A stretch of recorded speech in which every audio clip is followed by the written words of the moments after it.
is that darn Cardi Jew? They're making us ravenous look horrible.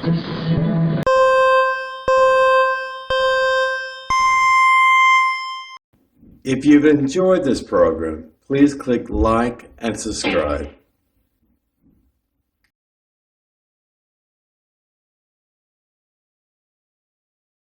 Shalom. This is ben-Emmett with a short Parsha Chukat addendum. This is all about Miriam, her life of blessed memory.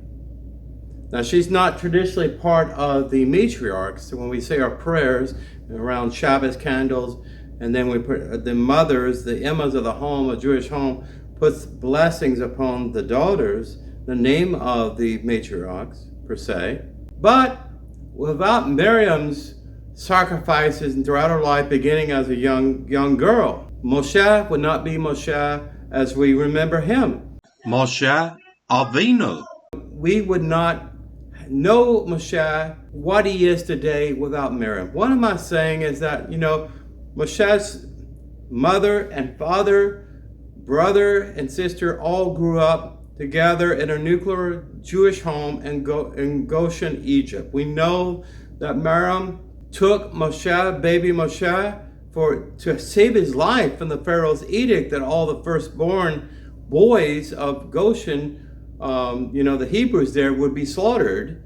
So her mother advised her, Miriam, I need you to do a special task, something I would never ask anyone else or expect you to do, but I respect who you are, and I know you're a responsible young lady. So she took Moshe in a basket and took it to the river Nile, and then escorted essentially to the Pharaoh's daughter's palace there, where the rest of the story, right? He grew up in Egypt because of this.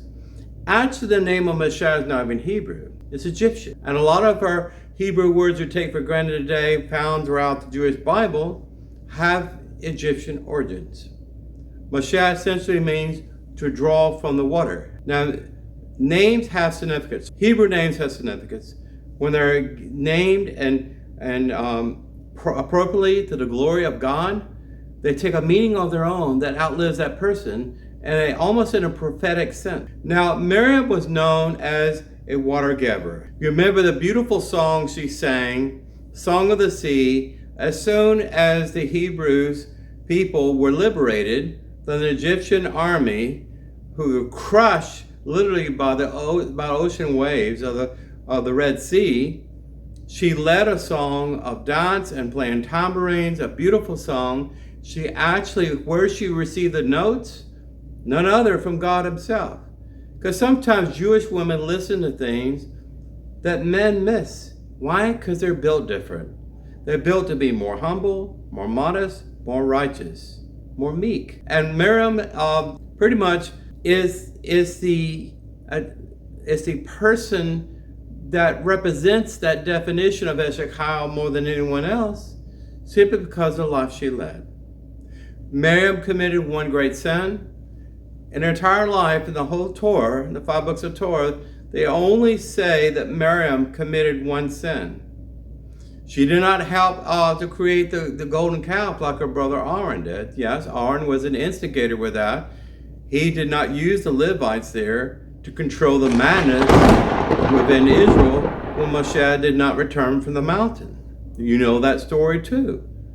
But Miriam was not part of that. When Moshe married a second wife, not much is known about her, except Miriam protested that she was a Cushanite woman, which may have some racial overtones, I'm not sure. Essentially, she was not fair complected. She was probably a colored person, a black woman, maybe. Okay? Maybe from Ethiopia, maybe a concubine or someone that Jethro left over. Maybe they met in a traveling tribal people and barter and trade. I don't know. The thing is that Moshe married this Cushanite woman after his first wife passed away. There's no record in Torah whatsoever what happened to Moshe's first wife, as far as her death or anything like that. It's just not mentioned there. It's not significant. But back to Miriam, what happened in her great sin is that she essentially saw things that were happening in the marriage, intimacy, or the private, relationship between Moshe and his new wife, the Cushanite woman, and she did not like what was going on. Maybe she didn't favor that he married this woman. I don't know. Maybe she thought he should have remained a widower, because he had 2 sons through his first wife, and there's really no record of him having any children through this woman. I'm not sure. The thing is, when you're a talebearer and a gossiper, that's a sin, especially if you don't ask for forgiveness when people have accused you of that. But what happened is that instead of Miriam confronting her brother Moshe about her concerns, whether legitimate or not, everyone's gripes and grievances and negativity is legitimate for themselves, but it does not make them legitimate, right? In accusation. But she never approached her brother on this issue. What she did, she found a listening ear in her older brother Aaron. Now Aaron could have told Miriam, "Be quiet, Miriam. Do not say anything against our brother. He's anointed by God. I don't want to hear any negativity about this. People may be talking and spreading rumors. It's not my job here to spread malicious lies about anyone without 2 witnesses." But instead, Aaron had itching ears for good community gossip. So he listened to Miriam, and then that became an issue. And then one thing led to another, and it actually embarrassed Moshe, to the point that Yehovah, Elohim, got involved. So he knew what was happening, even though in private, people were keeping things in secret, but it was growing out of control. And God called him into the temple area.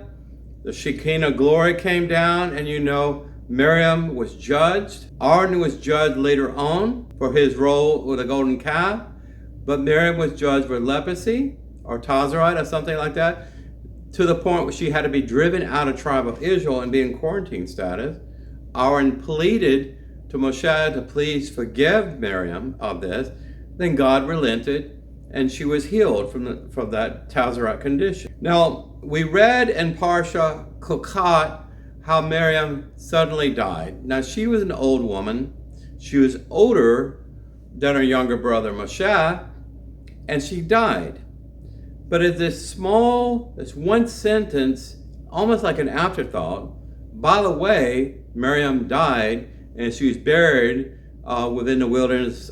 What is interesting, when Miriam died, there's no evidence whatsoever in the Torah that anyone mourned for her. Like Aaron, when Aaron died, for 30 days, people were wailing and weeping and mourning after the life and legacy of Aaron. But who mourned for Miriam? Miriam was instrumental in many things. I told you she was a water gatherer. There was literally, the sages said, there was this magical supernatural rock that appeared when the Jews became at their most thirstiness and they could not find a water well. They had no equipment to dig in the ground and create a well, because they were tribal, nomad-like people. They were never set roots in any one place very long. So Miriam pointed to a rock over there, and then water was coming out. She found water in the most mysterious and unusual places throughout the desert when the people were thirsty. It only got to the point, folks, when she died, when the people started thinking about the loss of Miriam's life and the loss of her ability to call water. Now, some sages say this rock was not a real rock, but it was disguised by an angel that produced the water. Why do I say that? Well, after Miriam died, no one mourned for her. At least no one is not worthy enough to point out in the Torah for future generations to benefit from. I'm sure her sisterhood mourned privately, as women do. Women sit Shiva in a different way than men. Okay? I'm sure Moshe and Aaron mourned their sister in their own private way, right? I don't know. But the point is, after she died, all the water wells, every water reserve, everything, every oasis dried up suddenly when Miriam died. And then the people became so enraged they couldn't find water. And Moshe got in a lot of trouble because they were about to stone him for not finding water like his sister did. Even maybe Moshe took his sister for granted. Maybe Aaron took his sister for granted. Who knows, okay? And Moshe got into trouble instead of speaking or asking permission of the rock to produce water. I already talked about this in my previous video that's attached to this one. He struck in anger with his staff, the same staff God used to defeat the Egyptian army and the 10 plagues and split the Red Sea. He struck that rock hard twice before it would produce water. It reminds me of the false prophet Balaam striking his donkey, who was inspired by God to speak, and he was striking that donkey to make that donkey do something that the donkey told Balaam not to do. In other words, Balaam would take that donkey and go off the cliff, but the donkey said, don't go there, it's dangerous.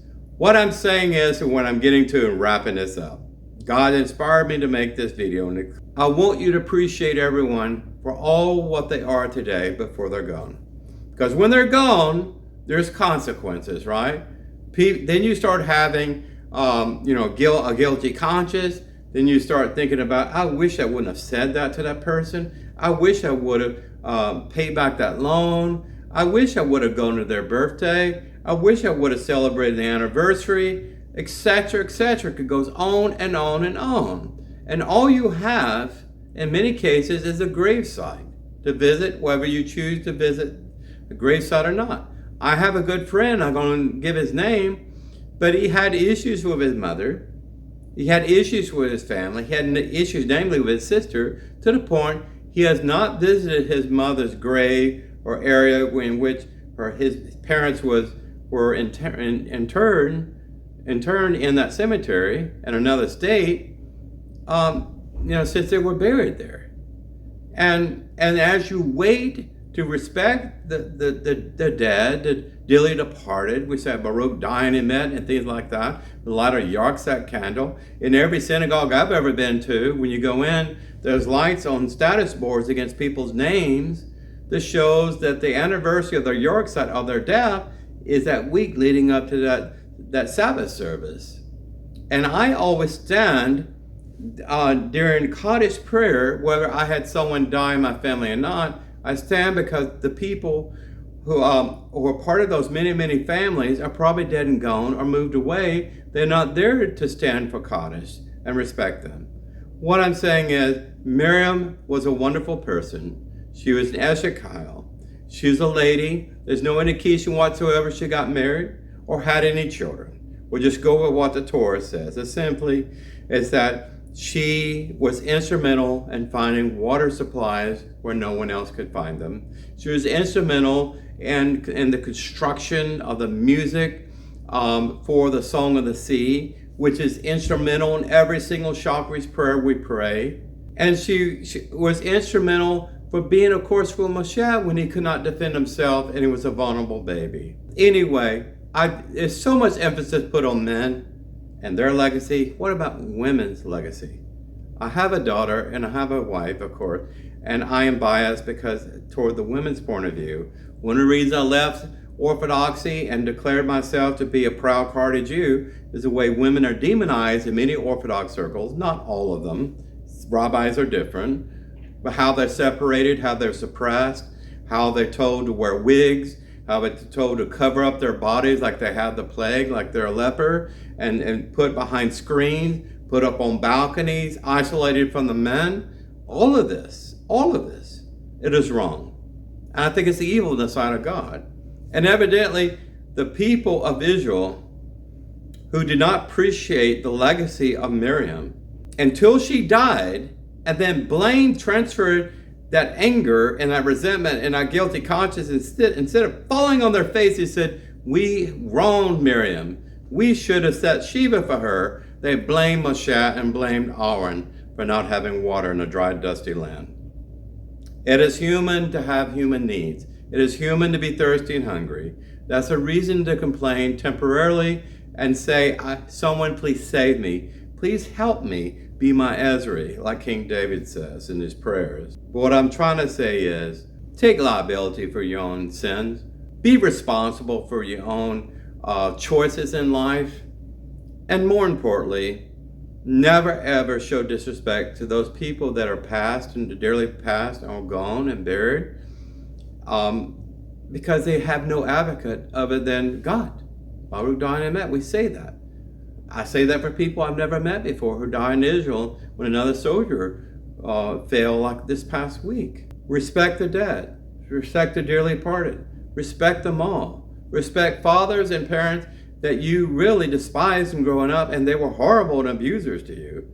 But like I told someone today, respect the office of parents, but not the individuals that fulfill the role that God gave for them to be your parents, to give you the opportunity to be conceived. Goodbye, Miriam. I say this on every year in Parsha Chukat, which is really part of Balak, that's coming up next week. I don't like how Miriam was treated. The whole idea of Lashon Hara was invented by the one sin that Miriam committed, and just spreading juicy gossip about her brother's strange and unusual second marriage. It is what it is, and it's just as human as we are today. We make many mistakes, right?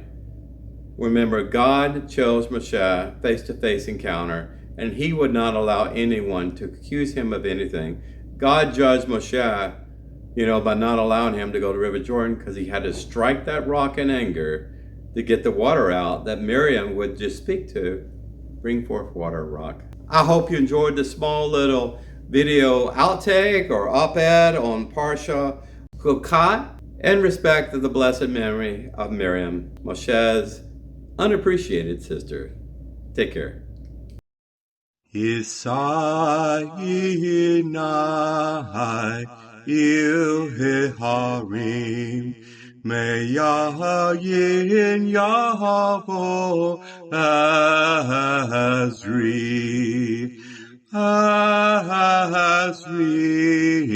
meim Adonai Ose shamayim v'ha'aretz El yotain l'mat ragleach El yonum shomreach Hine alakdum v'lo yishan